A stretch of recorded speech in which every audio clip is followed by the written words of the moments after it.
Hi, I'm talking today to Helen Jones. Helen is a UK ME chronic fatigue syndrome therapist. Hi Helen, how are you? Hi Joanne, I'm really well today. Wonderful. Helen, today we're talking about the link between ME symptoms and stress. What is ME or chronic fatigue syndrome? ME, chronic fatigue syndrome, is the name given to a group of symptoms that have been experienced by people usually over a period of at least 6 months. And these are symptoms that haven't let up over all that time. Just briefly tell me what some of those symptoms could be. Right. Main symptom is an overwhelming tiredness that just doesn't go away no matter how much you rest. There may be pain. If you have fibromyalgia, which is included in this group of conditions, there's pain in the muscles and in the tissues and maybe even in the joints. There's what we call brain fog, which is where you have very poor memory and concentration and you just can't think straight. Often there are disturbances of the digestive system. There may be food intolerances. There may be intolerances to noise and light and smells. Huge intolerances to things like alcohol and maybe caffeine as well. And that's the main group of symptoms. Tell me a little bit about the HPA Axis and the partnership it describes. Right. The HPA Axis describes the partnership between the hypothalamus, pituitary and adrenal glands in the body. Now what happens, the hypothalamus is in an old part of the brain called the limbic system, which is responsible for survival really. So when it perceives a threat, the hypothalamus is alerted and it alerts the pituitary gland to release a hormone called ACTH. And this then travels down, it's like a little chain, and it travels down and it alerts the adrenals.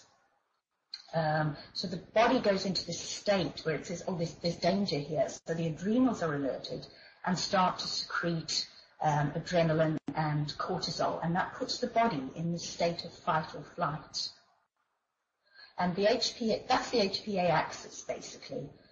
And what we find in people with ME is that axis, that state of fight or flight, is continually on.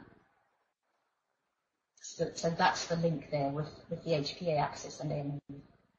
What are the 3 stages of stress? And tell me the process of how this stress, if untreated, can become ME.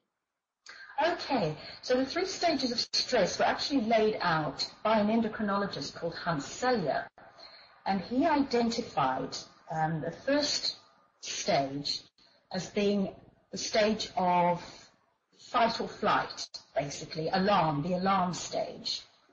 And that's when you get these signals, oh, there is a danger here, and all those hormones get secreted. So that's fight or flight. And the body is actually conditioned to deal with a short-term threat.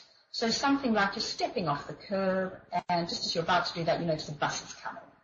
So that'll get the adrenaline running, that'll get the blood and the energy into your muscles to let you just step back off the curb and save yourself, basically, and then the body calms down again. That's the first stage, and that's the first stage if it's resolved. But if it's not, you can go into the second stage, which is called resistance, which is where this state of hyper-alertness and stress keeps going.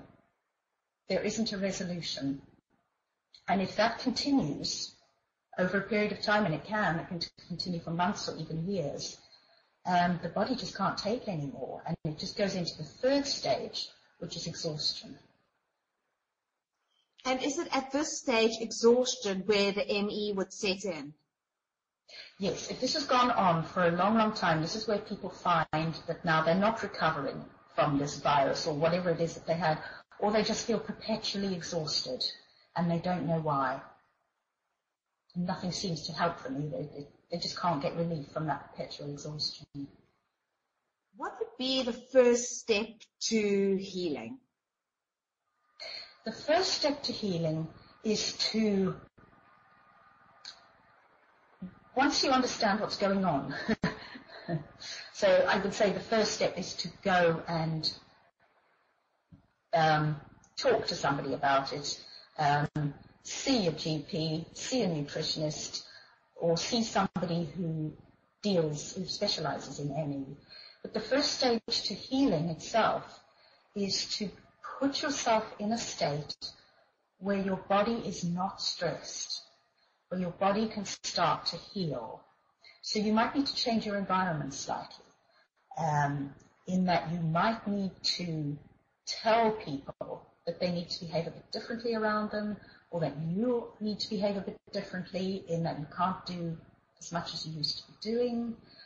You may need to ask for help. You probably will need to ask for help.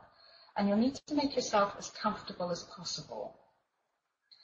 And then you also need to understand the stress that your body is in and find out just how to calm yourself down, calm your system down. That's absolutely vital. And again, that allows the body to do what it can do naturally, which is heal. Thank you, Helen. Thank you so much for talking to me today. It's been lovely, Joanne. Thank you very much.